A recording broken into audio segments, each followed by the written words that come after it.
All right, everyone, welcome back. Happy New Year 2022. CJ and Fitz show, we're back, and we have a new team member. I'd like to introduce Mr. Evan Van Hoy. Evan, tell everybody about yourself. Hello, guys. Man, I am just here to thoroughly enjoy these amazing conversations, get in on some these insights that y'all have, see whatever I can provide. Um, Quick things about myself. I travel this beautiful country of ours, so hopefully I can give y'all some beautiful sceneries aside from this blurriness that I've got going on for y'all right now. Nice. Yeah, but I'm just ready to get in here and share my armchair quarterback thoughts. Armchair quarterback thoughts. I love it, and that's what we're here for. You know, we're just looking to build a nice, fun community. Everyone's talking football, sharing their opinions. No judgment here. Even if you guys are Cowboys fans, it's okay. Like, I'll just let it go. But yeah, so here we are, week 18. First off, let's just touch base on that real quick. Who would have thought that having 17 games, right? Week 18 would really impact. I feel like it's kind of really impacted the playoffs and what's happening right now, right? Like, so, shout out to the NFL. I think, they took a lot of criticism for it at the beginning, but it's paying off for them. Like, you got some really crazy scenarios in matchups this week that are really going to impact the playoff picture. Right? Go Jaguars. Right? Yeah. I mean, what do you Sure. so what are your thoughts on it? Like, is week 18? Let's just jump right into it, I guess, huh? Like, so what's your guys' biggest matchup this week for impact on the playoffs? And I'm going to go ahead and say, I mean, obviously you have to say the Chargers Raiders is the Yes. thing that's got the biggest one, just because I love the fact everything's inner division and everything. So you have those hated rivalries. If you have, in this game in particular, you control the other team's destiny by who wins and loses. Yeah. Which is a beautiful, fun thing. But man, I hate you pointed me out as a Cowboy fan already. And now I'm going to look like a homer. I don't hold back, man. And I'm sorry. and so I think a big one is the 49ers Rams. Yes. That's to me the biggest. I don't know, most fun scenario to look at. Yeah, CJ. Yeah, going off what he was saying, like the Colts and Jaguars, man, like them Jaguars somehow upset the Colts, and then we got some crazy scenarios for that late Sunday night game. So Now, we'll see what happens. I really like the. So, just to clarify on what you said, Evan, the NFC West is not clinched yet, is it not? It's not. I'm pretty sure if the Rams lose, Arizona can clinch the West then? No, Or is it?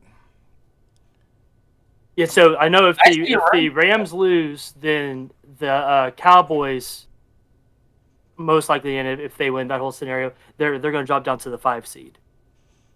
yeah, but the Rams have to win the clinch. Yeah. That division, And then Yeah. and then if they lose and Arizona wins, then Yeah, Arizona takes it. Arizona takes it. That's a big game. Well, two big games, right? yeah. So, I mean, I don't know about you guys, but I've always loved the way the NFC West plays each other. I think it is like the most competitive division in all of football. I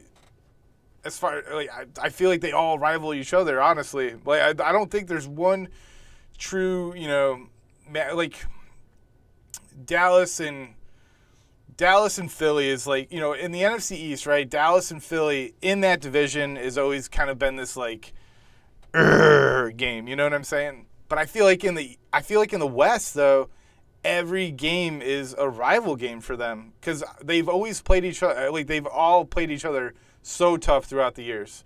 So yeah, I really like that matchup a lot. That's gonna be a great game to tune into.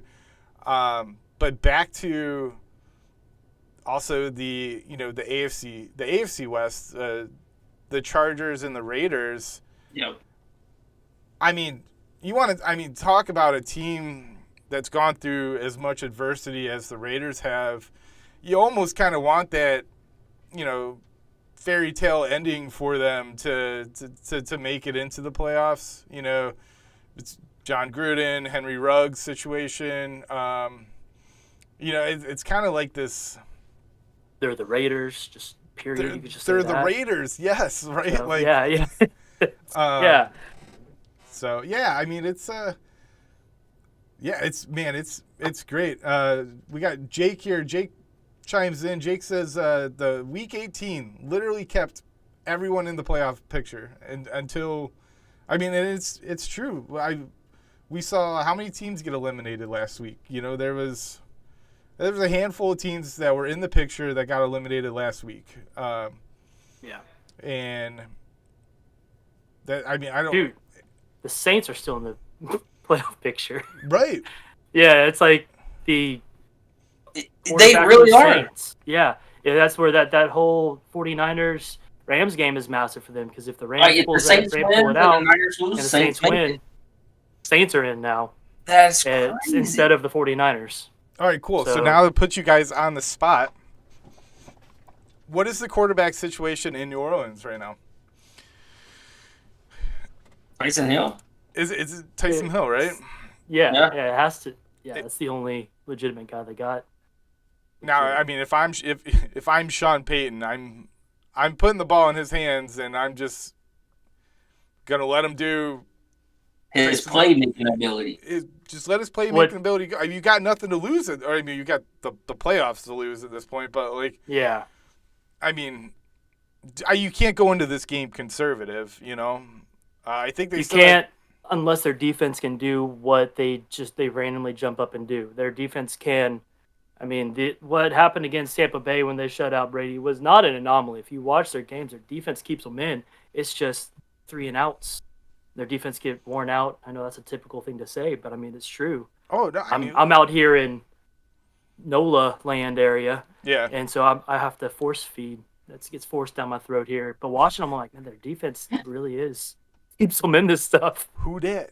No, I agree. They Cam Jordan, Marshawn Lattimore, they have some outstanding playmakers on their defense, but it's like you're saying. It's really tough, and you've seen it throughout the years too. You could come up against a squad that's got a really good defense, but if the offense isn't getting it done, eventually, on paper, that defense looks poor, but the reality of it is that they're not, So, no, lots of good.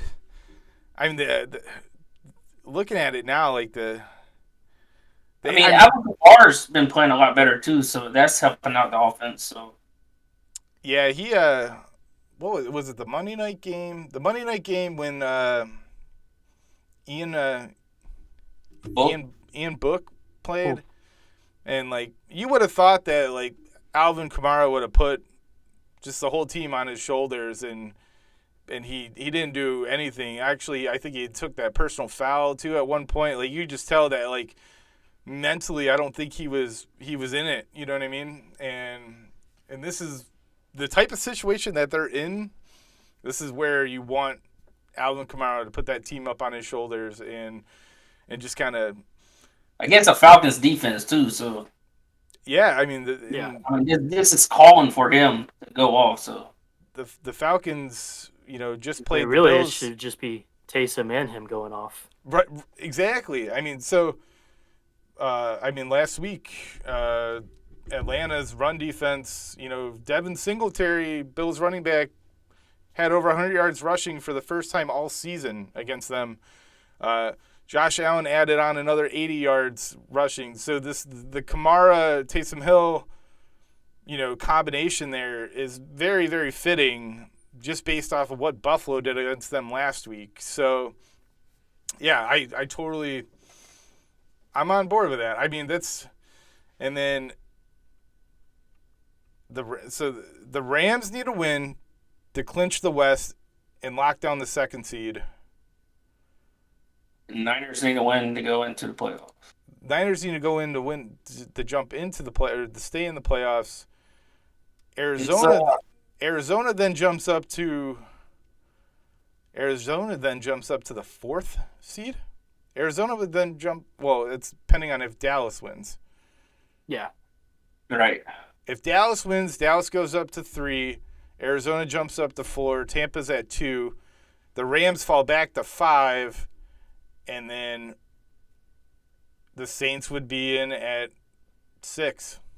Holy cannoli, man! That's a lot of moving parts here. Like, right. And is Trey Lance playing this week, or is it back to Jimmy? Trey Lance. Let's talk about Trey Lance because,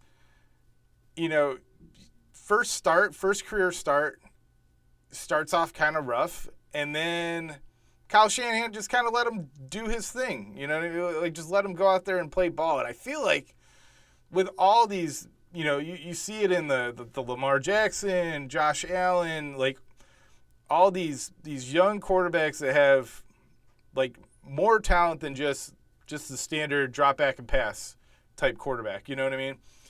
Like these guys are athletes, and I think it's really tough for some coaches to just be like, go be an athlete. But you're starting to see it now, and I feel like you're going to see it more and more in the future. Andy Reid and Mahomes was the same situation, right? Big arm kid, he's kind of mobile. Just let him go play football and do what he's comfortable with. And yeah, I think it's really starting to kind of evolve the game in a little bit, and it's in defenses, and you see it now. Like defenses are they're just playing this like shell cover 2 because it's the safest play versus playing man, blitzing, sending 5, sending 6. Like they're just playing this cover 2 shell because it's the safest thing that's going to keep everything in front of them. So the game's evolving and it's fun. It's exciting to watch. Yeah, you're seeing what you saw in college for the longest time. You're starting to see that bleed over. And if you want to say that's because of the talent that's actually coming through to the pro level now, as opposed to just your typical pocket QB. But then you're going to see a massive evolution with it. Teams adjusting to that on the defensive side, where you're having. You see these linebackers now that can outrun your running backs. That are running 4.4s. Yeah. And they're also great at the coverage, great at spying, great at almost they're pretty much like safeties, but they're up there 250 freaking pounds. And yeah. So it's as that game evolves, it really will be. You're going to see the complete evolution of the defense as well. We've already started seeing that, but it's just a matter of those players starting to get identified by scouts and getting a chance in the NFL side. Right. Which is exciting. What do you think, CJ?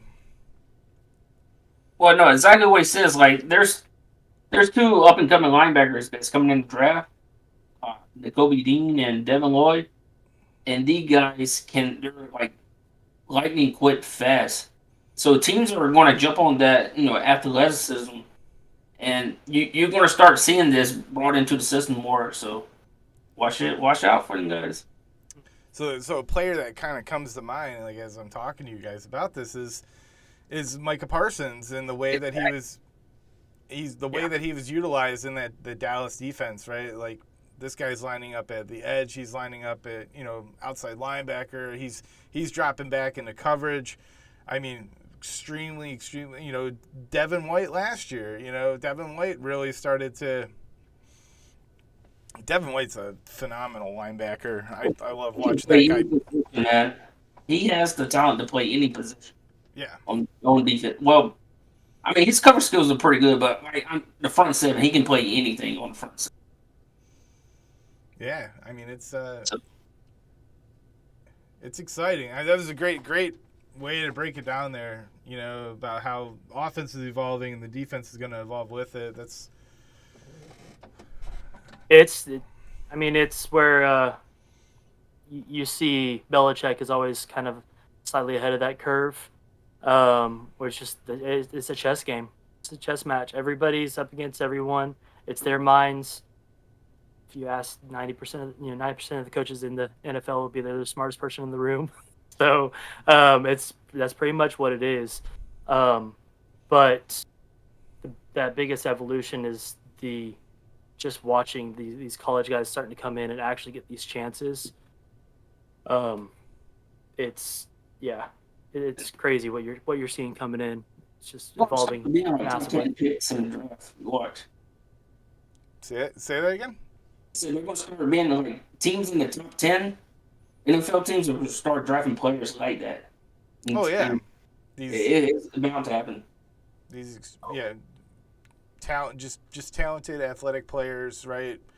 The ceiling's just too like their ceiling's so high that so they're either gonna flake out or they're just their potential is through the roof and then man, now that you got now my brain's like thinking here like not only that, but like now the strong safety position starts to evolve, right? So like your strong safety's always been kind of this, this run support, right? He comes up, he'll fill the box, drop back into coverage, but now like kind of, I mean, you want to look at it like Tyrann Mathieu or Troy Polamalu, like these are the kind of guys that really kind of started this hybrid, athletic defensive player, right? I feel like every team's kind of starting to get a guy now, but as the offense is evolving and these quarterbacks are getting more mobile and more creative, like, oh shit, now I need two athletic guys. You know what I mean? And it's like The guy that really stood out for me is Shaq Thompson for Carolina. He used to be a strong safety, and they moved him to linebacker. And that's once he developed as into the linebacker, he has solid years for them. So, and he's still playing. The great Brian Urlacher played safety in college, and came into was drafted as a linebacker, and you see it back when that defense, they would never come out in like a nickel or anything like that because Brian Urlacher would drop back. He'd play deep zone. He'd play deep zone and pick up these tight ends or these guys crossing, and you're like, wow. And that's what made them so good, dude. Like those defenses. So, kind of got off topic a little bit. I want to jump back into the playoff picture and more or less. I kind of want to talk about teams that are hot right now and who do you guys think are, who do you think's scary going into the playoffs? Personally for me, the Bengals. Their trio of receivers, if they're not the best, they're one of the best right now. Yeah. And Joe Burrow's his last two games against Baltimore, I think he had over 900 yards and 9 touchdowns and no interceptions. Cincinnati, watch out. And when your third guy is T. Higgins, who honestly, I know he's still second year guy, but he's a phenomenal player. Yes, great talent. Yeah, and Boyd is obviously Tyler Boyd. He's just going to be your consistent, reliable guy. Yep. Oh shoot, and yeah, so adding with Jamar Chase in there, it is an insane wide receiver core on top of Mixon, who's perfectly fine catching and going with it. Yeah, they are scary. They're very scary. And leading up to this, earlier in the year, I had written a few articles on the Bengals defense on how underrated they were. Super underrated their defenses. Yes. Yes. I've watched so much film on just their line. How it's yes. fierce. Yeah. Now they do have the tendency to let up. You've seen a few times. I don't know if it's burnout or it's just what teams do. Probably not performing the best that day. But if they show up, that line shows up, that offense shows up, they have the top 5 of both those ability. I don't see why they couldn't. Yeah, ruin somebody's dreams. I want to talk like the emergence of Mixon, right? So like coming into this season, and even like last year, you see Mixon. Like Mixon he's very, very solid back, and now kind of handing over the reins and giving him 80% of these offensive snaps or so at the running back position. Giovanni Bernard's out of the picture, like, and now you really see like Joe Mixon is not just a very talented running back. He is just a very talented football player, catching out of the backfield. He's just one more dimension to that offense, and yeah. I mean, you really, I don't even know how you really cover it. Like, going into that Kansas City game, like Kansas City's defense for the past 7 weeks, they got hot. I mean, they were really hot. They were getting turnovers, sacks. They were playing great, and Jamar Chase put up 250-plus yards on him. You know what I mean? He had more receiving yards than Patrick Mahomes had passing yards. Yeah. And he's crazy, right? He's right. And then so to kind of... He's a rookie. Yeah, I know, but he's got that connection with the connection with Burrow, though. I mean, that goes back to college, and right.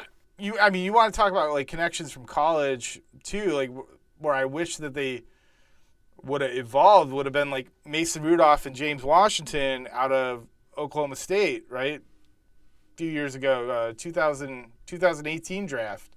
They get drafted, second round, both of them, second round from Pittsburgh, and they never emerged. And like, so this college quarterback, college receiver connection, like I really thought it was going to start happening a few years ago, but I mean, clearly, you have to have and it looks amazing on paper and it sounds great, but it really is also, I don't want to say lightning in a bottle, because it'll probably start happening more frequently, especially as you start having the consolidation of players going to certain schools and, the power conferences and whatnot. Mm-hmm.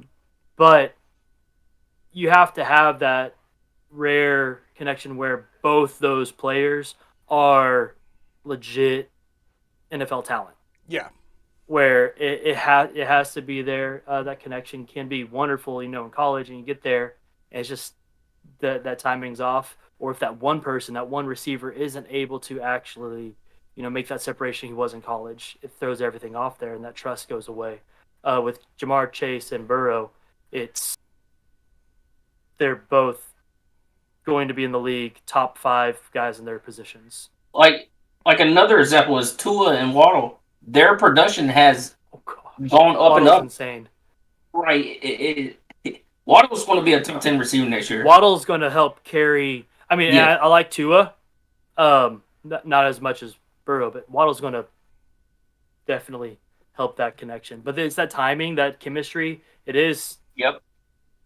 Massive. So, like, to that point though about Waddle, though, Waddle himself is probably 80% of his own production, though. I don't think Tua. I don't know. I don't want to sit here and talk poorly of him. It's just something about. I don't know if the game's coming too fast to him still, and he's just not, because some of his release, like he'll release way too early. The play will overdevelop, and now he's in a situation where,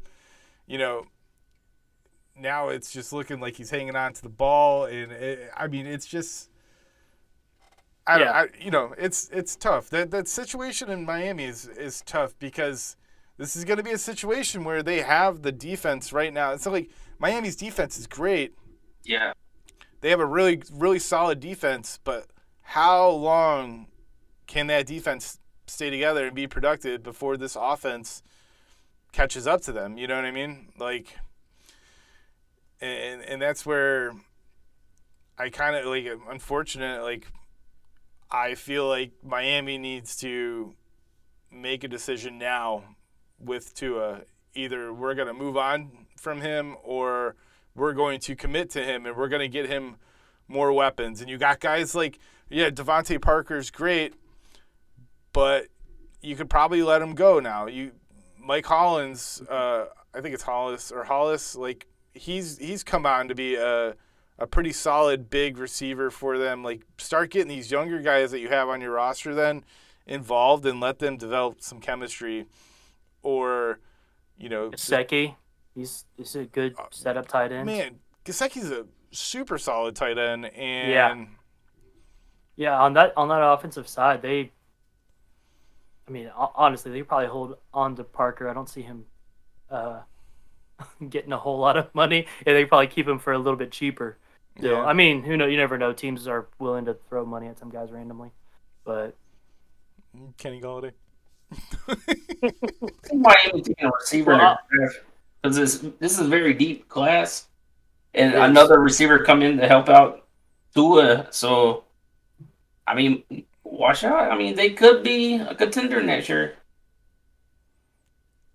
Well, I'll I guess wrangle it back over to what we were talking about. I know you got onto your Bengals, and so my little you were mentioning teams that could do something in the playoffs. Mm-hmm.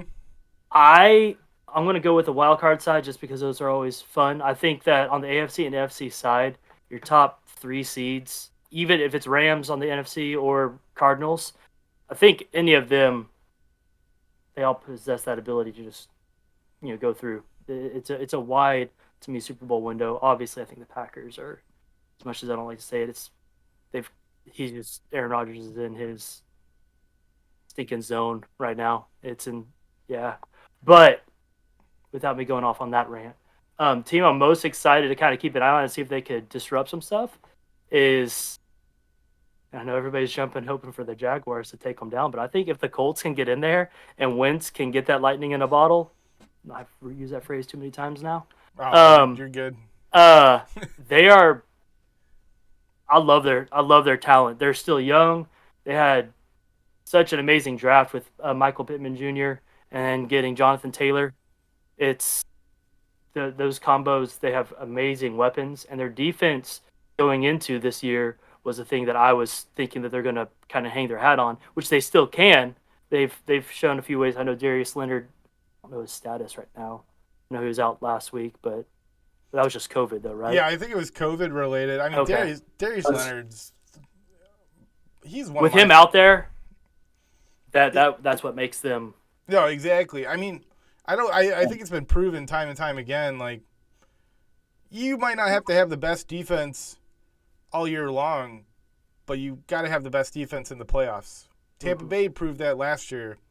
Their defense in the playoffs was phenomenal, and just to have kind of the veteran leadership of Darius Leonard out there, yeah, I absolutely agree with your saying. I mean, I'm just looking at it now, right? Stadium-wise, right? So think about location-wise here.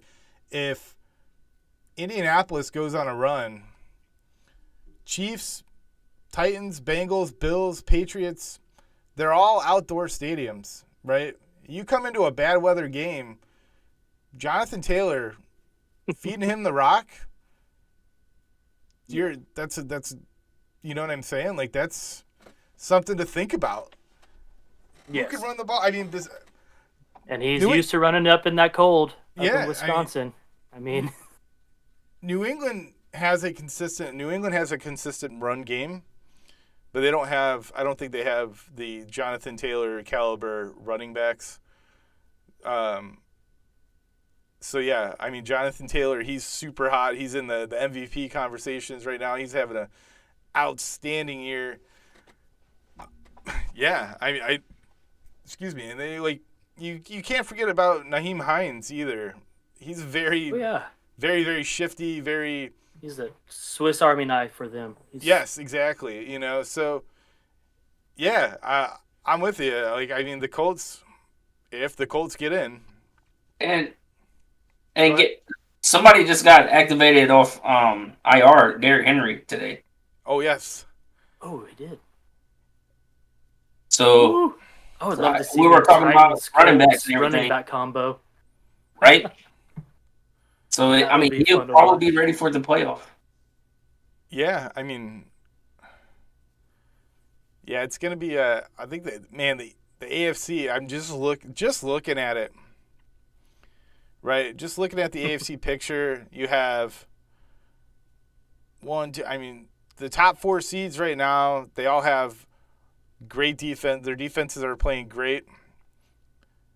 Their offenses are being productive. Like, you're looking at some hard-nosed football games in the AFC coming up, I think. Yeah, absolutely. I mean, honestly, like, looking at even with the Colts in there. So the you get Raiders and the Chargers. I don't know what happened to the Chargers defense.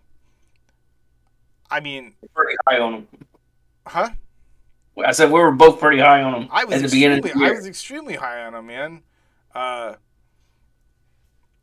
Derwin James, Bosa, Sante Samuel Jr., I thought was, just going to – he had a really good preseason, and he looked like he was totally where he was supposed to be. And that defense just kind of – it's just not – it's been non-existent, I just – their offense has kept them – Austin Eckler particularly and Mike Williams. Like, Keenan Allen hasn't even really been that present this season.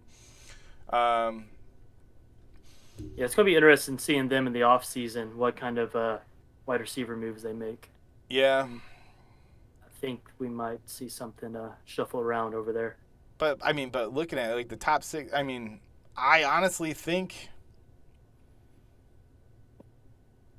the Chargers are probably the worst team in that playoff picture right now. And that's a shame to say because they do have so much talent on the offense, but I don't think their defense can really stop anybody. Yeah, they don't have a rounded team. They haven't put that together. Yeah. So I want to take a jab at the Packers. I know you're about to go on this rant about the Packers.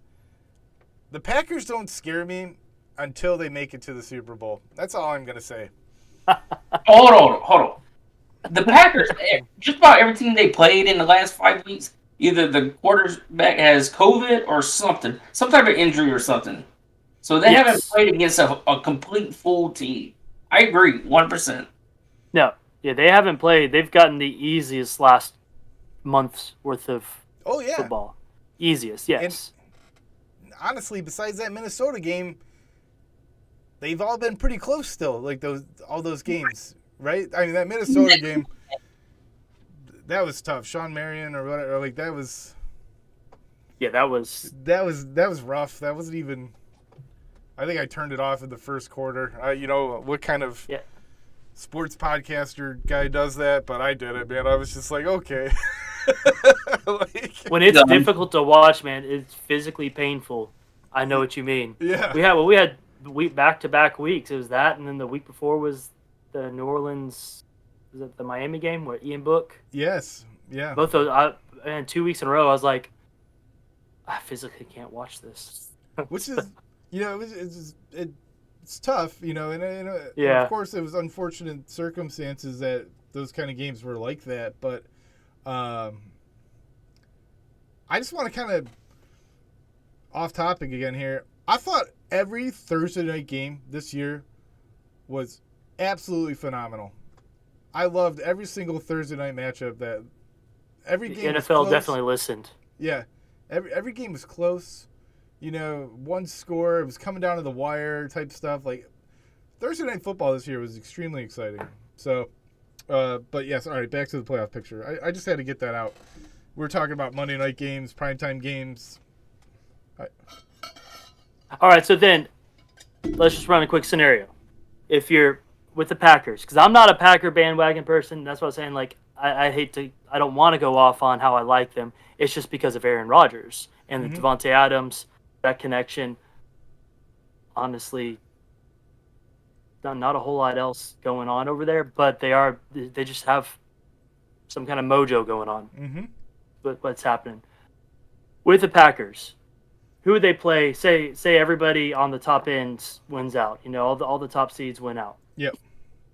So what would that be? That would put them playing Philadelphia. Philadelphia. Locked, they're locked at the. Well, wait. I'm sorry. Packers will get the bye. Everyone wins out. Right now, they will play the Rams or the Eagles. No. Oh man. They would have to play the fourth seed. So if everyone won out, or it's Cowboys or Cardinals. It would be the Cowboys. Cowboys, Cardinals, or Rams, pretty much. They'd be playing the Cowboys. Ooh. It'd be 1 plays 4. Then if what you're saying, according to your scenario, if everyone won out exactly the way the seedings are now, they'd be playing the Cowboys. So then, you look at that right off. With the Cowboys are playing, Packers playing.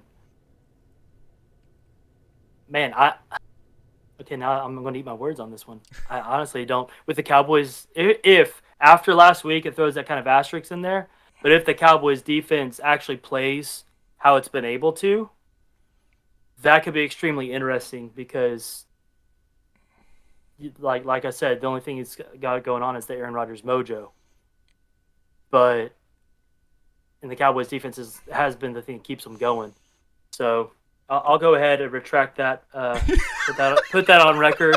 First statement and then retraction. Now that I look, I'm like, honestly, if Arizona played the Packers, I would have a hard time figuring out who I'd actually take. I would say this right now. If Dallas played Green Bay, I would probably take Dallas. I'll go on record saying depending on the weather situation up there. Yeah, but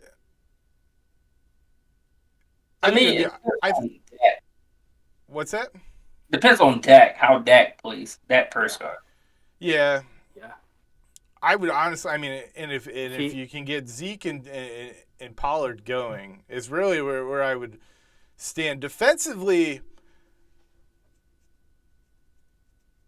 I think they can make plays. Defensively, I think where Dallas would lack would be the big play capabilities of Green Bay.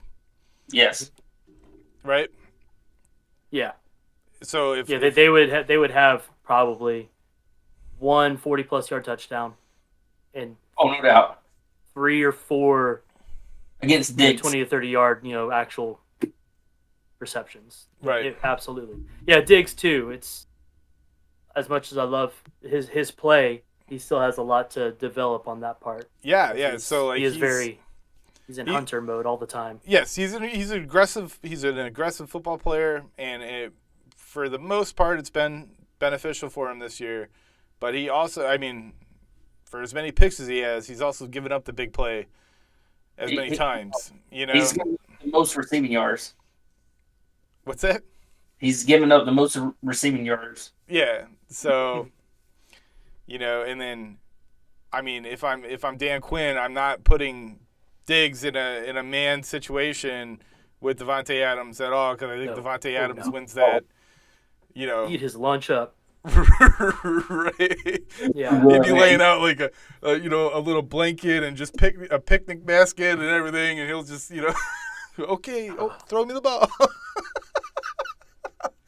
So I don't even want to think about that.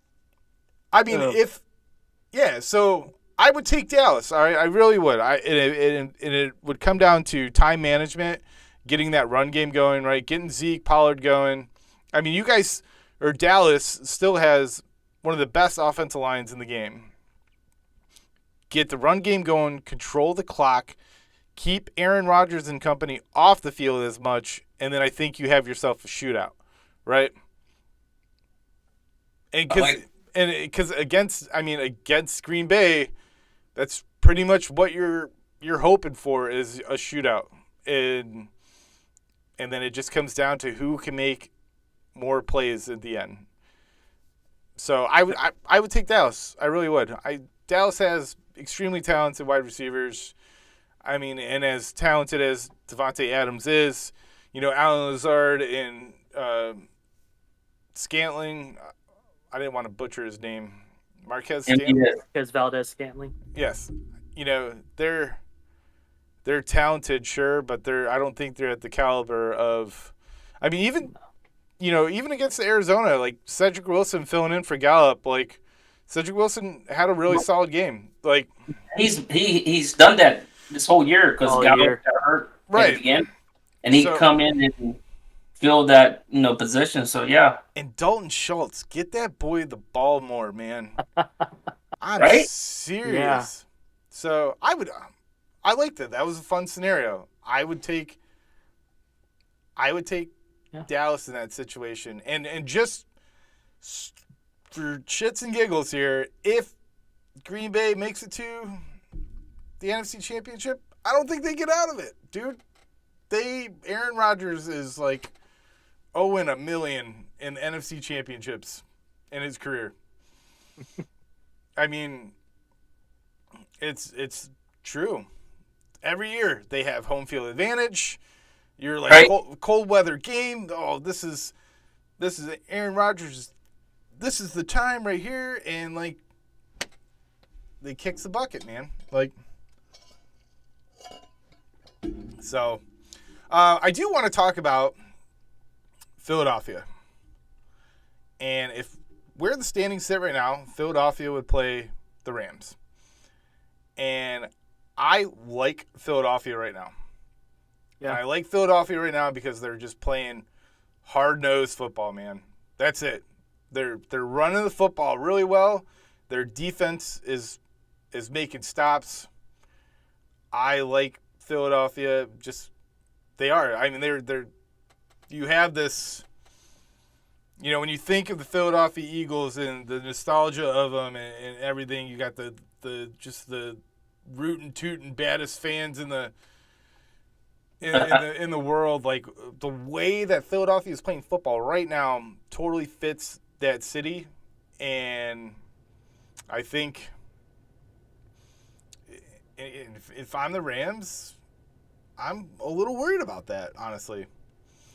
So, but again, it all depends on how this weekend plays out, which is going to be really exciting. I don't even know, even if I would even as the Cardinals. So if the Cardinals jump up to that Rams spot where they would be playing them, I think that would be I wouldn't want to be playing the Eagles going into that. Right. But as a wild card team, I agree with you. They have that hard-nosed going for it, and somehow it's always an NFC East team, and as a wild card that has a ability to. And here's the one thing about overplay Arizona that nobody's really talking about.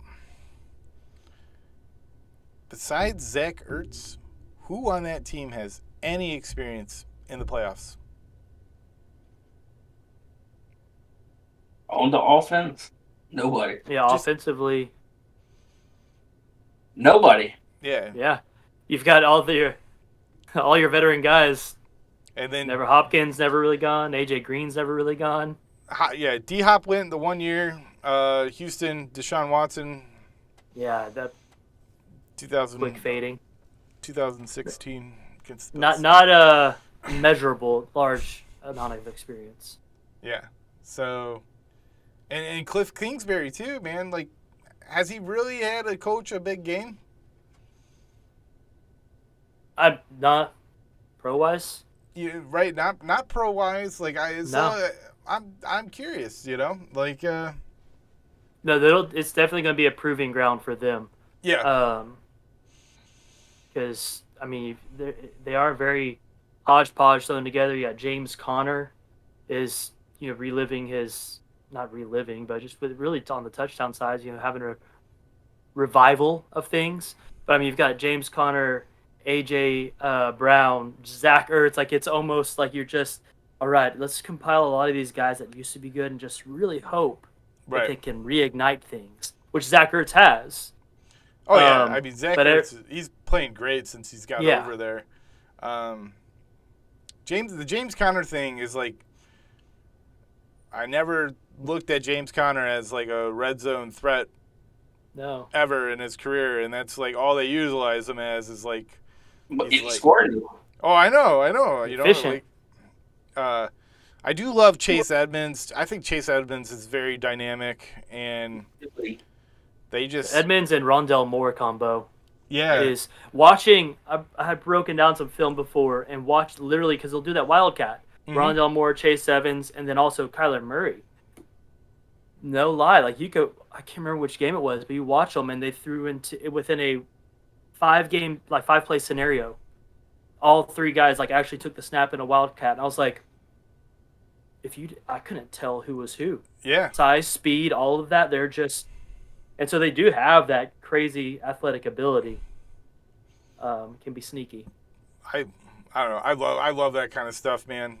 Like I'm take you way back to, Ronnie Brown and Ricky Williams running the Wildcat out of Miami. It's the 1 year that Miami actually won the AFC East, and they took it to Belichick, and it was exciting. So I don't even know who they had as a quarterback. It had to have been like maybe it was Chad Henne. It had Chad Henne.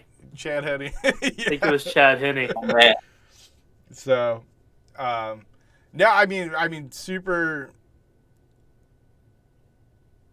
It's a really, this is a really good playoff picture, and you have two very different. I want to say you're looking at two different spectrums of the game here in the NFC and the AFC. You have the NFC, which very, very offensively driven.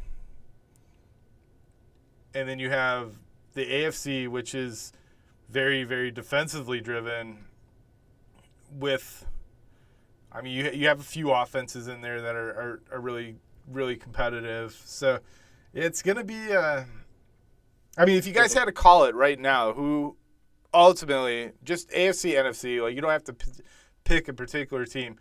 Who's winning the Super Bowl? I think it's coming out of the AFC. It's coming out of the AFC? Yeah. I do too. You struggled to get that out, dude. It's what the Cowboys win. I know. But yeah, I think it's coming down to what you said. Surprise team that wins it this year. So it could be the Colts. And for the Cowboys, just purely Dak. I think Dan Quinn will have the defense and everything going. It's just it's up to Dak. Yeah, it's on Dak. When you're in the playoffs, it's defenses. Defense can win that championship, but you have to have a cute in quarter. You don't have to have the elite quarterback. We can see many examples of that through history, but you have to have a dialed-in quarterback. Yes. And going into the playoffs, that whole saying, you want to kind of be feeling it the first, 1 or 2 weeks into the playoffs. That's not where he's at right now. Yeah, no turnovers. Jake chimes in, one of our viewers. Jake chimes in. He says Tom Brady will find a way. He always does. Even if he has to make his primary receiver, what was that guy, Grayson? Yeah, Grayson. Right. Grayson. Right. He will beam it to Grayson. It's gonna be like last year, right? Gronk didn't do anything in the regular season, and then all of a sudden you got playoff Gronk, and that was that was his go-to guy in the playoffs, man. It was playoff Gronk. Ooh, Gronk, playoffs. I eat that shit, that's what this guy is like.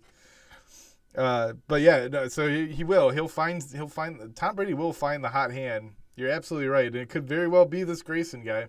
With Godwin's done for the year, right? Yeah, but Antonio is still on the team, so Antonio Brown is still on the team. He has not officially been released to waivers yet. Right. I almost wonder. Yeah, but you got T.O. out there saying he can replace him. I saw that. That's. Oh, man. I'll take his spot. So, just going on off of because I'm not a trivia-minded person on these types of things. Say, Jake, right? Tom Brady going through. When was the last time a back-to-back happened? Super Bowl happened. I'm just curious now. I'm gonna have to Google it. New England. Was it? I was going to say, would it be if New England? Yeah, they won 3 in a row back in. Yeah, I think it is New England. They had the they had the Butler interception on the goal line against Seattle, the comeback against Atlanta, and then and then the comeback against Atlanta. That was 2, but I could have swore they went to 1 more after that. All right. I think I found it here, but yeah, you were right. Last one is New England's 2003 and 2004 Super Bowls, the 38 and 39. Back to back? Oh no! Yeah, back to back.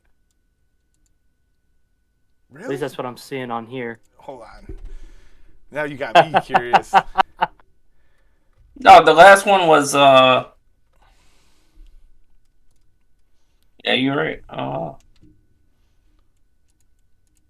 I mean, what a way for Brady to freaking just go ahead and ride off into the sunset.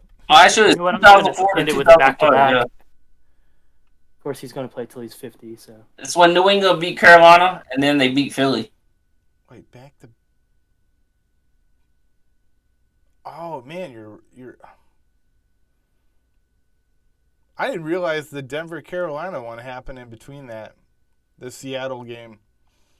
So that you got the Seattle or the interception on the goal line, then you went to the Denver with Von Miller just absolutely destroying Cam Newton, and then it was the comeback against Atlanta, and then they won it again against Los Angeles. All right, I knew they played Los Angeles. Yeah, man, the last that would be quite a storyline. And honestly, though, with Tampa, I mean, there's, like we were saying on the NFC side, them going up against anybody. I'm looking at it right now. There's not outside of the 49ers. I think 49ers are interesting, but I don't think that they're legit. Or if the Saints get in, either one of those aren't very scary in my eyes. Let's step into the minds of Kyle Shanahan right now. I mean, I'm sure that man's mind is probably just crazy. There's X's and O's running everywhere. I was about to say, do you have like one of those scenes where like the stairs are going this way, then this way, and then across all over the place? I imagine this like this city, this city, and there's just X's and O's like, shaking their blanket outside their window, like, you know what I mean? Like, just a whole city of X's and O's. Like an old English city of them dumping a bucket, and it's just X's and O's all on the street everywhere. But anyways, if you're Kyle Shanahan and you guys get into the playoffs, with Trey Lance, do you ride the hot hand into the playoffs? Or do you go back to Jimmy G? See, to me, the hot hand isn't your quarterback. It's Debo and whatever Elijah. random running back you can throw together. Elijah Mitchell. Yeah, Mitchell. And Kittle. I would personally probably ride Trey Lance. I would too, man. I would just let the dude loose at that point. Yeah. It's that he has that variable, and as much as Jimmy is, I mean, consistent. What if they like beat the brakes off Tampa Bay and Tom Brady retires? Be phenomenal, right? I mean, I think I would be kind of sad. I think I'm going to be sad the day that Tom Brady retires. Simply because every year I just look forward to whoever can beat him. You know what I mean? Like, I'll just cheer on whoever's. I like rooting. Like, I think Tom Brady is the greatest to ever do it. I mean, hands down, statistically, Super Bowl, whatever. I think he is, right? The guy is. He's got ice water blood, like. Oh yeah. But I get really excited, like, when a team does, like, when, kind of the segue back to New Orleans, like, when the Saints shut them out, dude, that was like the first time Tom Brady had been shut out since, 2001. Rookie year or something, yeah. Right? Like, I mean, something wild, and that was cool. That was cool, but I mean, I used to have this real, like, bitterness towards Tom Brady and just the New England Patriots alone because, division-wise, AFC East, the Bills played them, twice a year, and it was just, not fun. at all. But like he's the best to ever do it, and I think I'll just be sad the day that he retires because like who's the next man up then? You know what I mean? Like who's the next one to sit on that pedestal and just be like, come beat me? Right. Because the guys that are you think would be like Patrick Mahomes, but as much as awesome as Pat Mahomes' game is, he's also not invincible. Whereas I feel like Tom Brady has, put on this mask of invincibility sometimes. You know what I mean? I really do. It's a psychological game. I feel It's like also the his ability that he's put into it. Like if you're looking at like all the athletic guys, I mean, be honest. Once you hit 30, whatever, that athletic ability starts to diminish. But Tom Brady, he's never been ever, even whenever he was rookie, it's like there was a joke how fast he could run, like how slow. But it's that just watching that consistent, be able to do it every year, nonstop. And I'm the same as you. I hated. My brother loves Tom Brady, and a bandwagon New England fan. Yeah. And I hated him, but over the years, as it's just like it doesn't go away. Right. And then the separation from New England really added to that, where it's like, oh, okay, but you're still doing it. I want to see him play till he's 50 years old. Oh man, I would love it. I would love it. I'd love to also watch him lose, but I want to see him play and still be like this top dude. I'm curious. So like, who the next man up would be, or would we finally just have this balance in the league? You know what I mean? Because I mean, like look back at like the years like the '90s, right? So like quarterbacks like Elway, Jim Kelly, Steve Young, Brett Favre. Like there was never just the one guy that was just better than everybody else.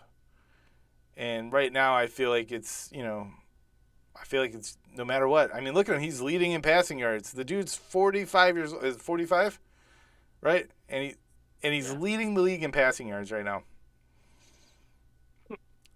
I mean, Drew Brees had, back to back to back 5,000-yard passing, and then the guy goes over the hill a little bit, and those numbers diminish. Like they disappeared. But here's Brady still doing it. So he's a machine. He is a machine. I swear, dude. If you'll start seeing the advent of, obviously there'll be that person that comes up, unforeseen, out of nowhere, whatever.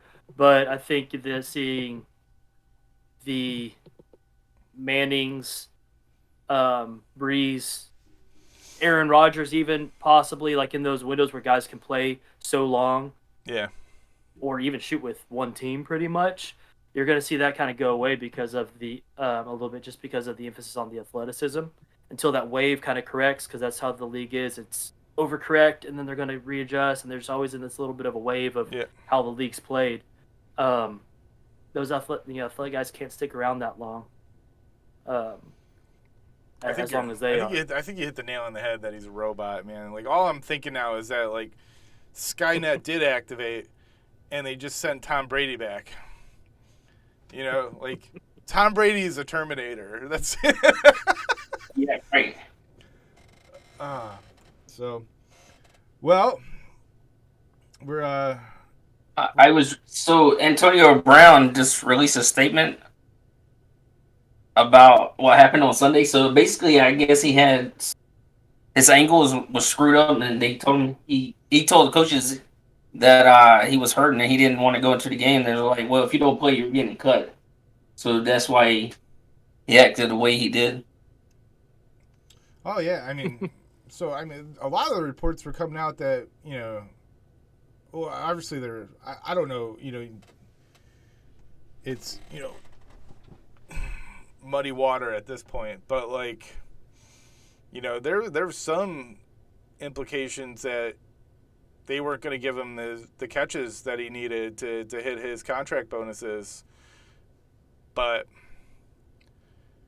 it says that it shows broken bone fragments in his ankle. I guess he's got to have surgery But he said he'll be back next season, so Oh, I'm sure he will.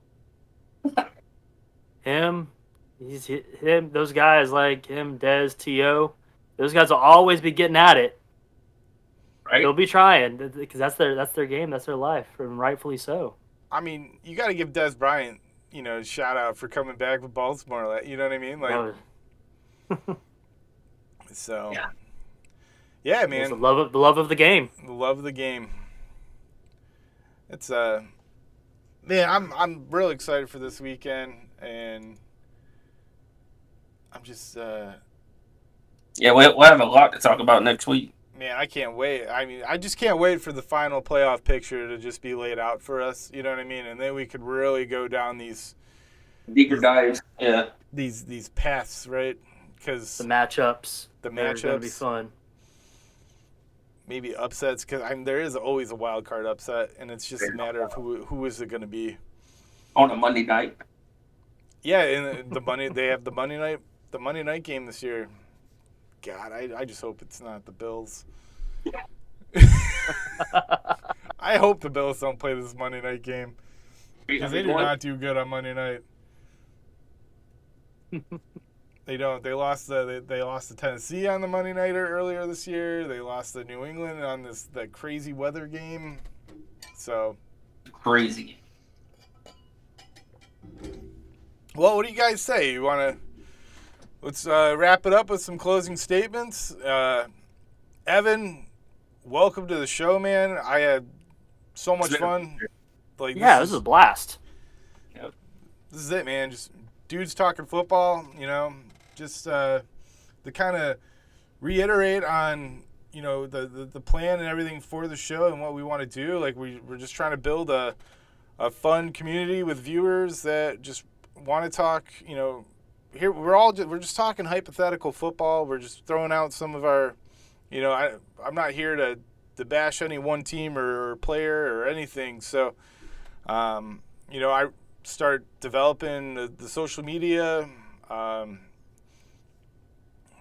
maybe get a website going here one day. It's long down the road, so no, this is, I had a blast, and welcome to the show, man. We're so stoked to have you.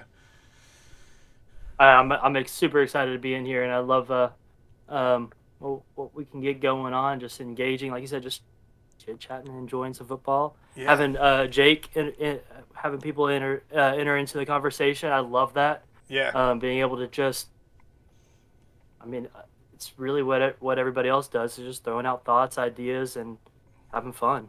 Oh, yeah, man. Absolutely.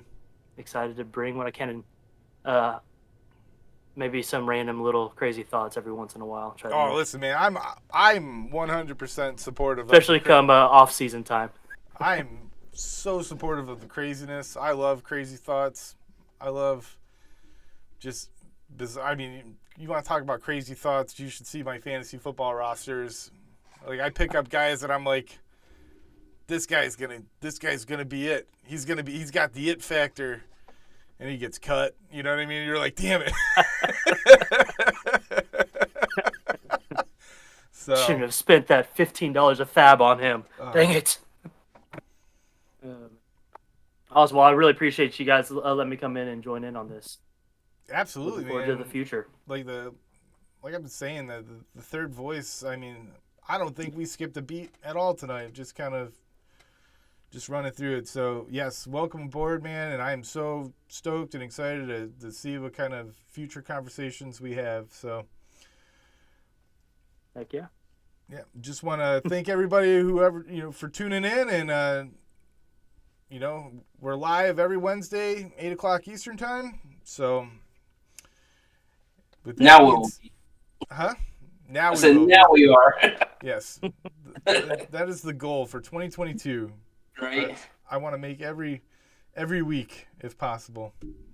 So, all right. Well, you guys.